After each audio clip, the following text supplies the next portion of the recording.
Donc, alors là, je vais vous expliquer un petit peu le principe d'une nouvelle manière de trier que l'on a sur la propriété, qui va permettre d'être beaucoup plus efficace sur le tri et beaucoup plus rentable, et surtout d'améliorer vraiment l'homogénéité de la maturité. C'est le tri par densimétrie. Alors, qu'est-ce que c'est le tri par densimétrie? Le principe, c'est le suivant. On va utiliser une solution aqueuse qui va être enrichie en sucre et que l'on va caler à la quantité de sucre que l'on veut, et dans laquelle on va faire tremper l'ensemble des baies une fois qu'elles ont été éraflées. Alors ces baies vont être plus ou moins riches en sucre en fonction de leur maturité, ce qui fait que si les baies sont plus riches en sucre que le bain, elles vont être plus denses, donc elles vont couler, et si elles sont moins riches, elles vont être moins denses, elles vont flotter. Et ainsi, les baies les plus mûres vont couler au fond et vont pouvoir être séparées des baies les moins mûres qui vont flotter et qui vont être évacuées elles aussi.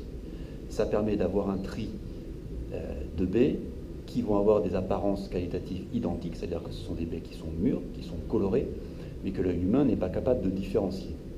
Et ça, donc, c'est ce qu'on appelle la séparation par densimétrie. Et la machine qu'on utilise dans notre réception, c'est un flotatri qu'Alain Touraine a imaginé. Alors, ce flotatri, on le va remplir de cette solution-là. Pour des raisons pratiques, dans le chai, on utilise du mou de raisin qui est coloré parce qu'on a cette matière première à disposition, ce qui fait que le bain va être coloré, donc on ne va pas pouvoir bien voir ce qui se passe. Donc là, je vous ai préparé la même chose, mais sous forme d'un mélange d'eau et de sucre, que j'ai calé pour être à 12 degrés en sucre potentiel. Donc si on prend le multimètre qui permet de vérifier ça, on va voir que l'on est aux environs des 12 de sucre. Donc ça veut dire que si dans ce bain-là, je fais tomber des baies qui vont être à un degré potentiel supérieur à 12, elles vont couler, et inférieur à 12, c'est-à-dire à 10, 9, 8, elles vont flotter. Donc si on prend l'exemple de ces deux baies, qui sont d'aspect identique, c'est-à-dire que des baies violettes qui sont à la table de tri passeraient inaperçues et ne seraient pas séparées l'une de l'autre.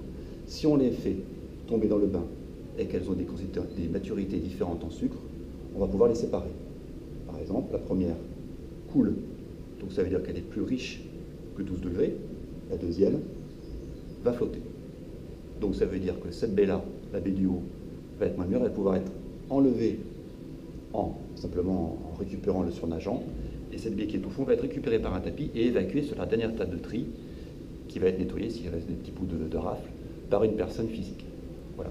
Et ainsi, si on a un mélange fait avec des baies qui sortent de l'égreneur, et qu'on fait tomber dans ce bain-là, voilà ce qui se passe. C'est-à-dire qu'on a des choses qui flottent, on a des choses qui coulent, et donc tout ce qui coule, tout ce qui flotte, si on regarde bien, donc, va être beaucoup moins mûr, soit des baies séchées, soit des débris végétaux, des petites baies avortées ou des baies moins mûres, et cette sorte d'argent-là va être évacuée, et au fond, on n'aura que des choses avec une meilleure homogénéité. Voilà donc le principe de tri par densimétrie, simplement par différence de quantité de sucre dans la baie par rapport à un bain que l'on met en place dans la réception. Ce n'est pas un lavage, c'est un tri.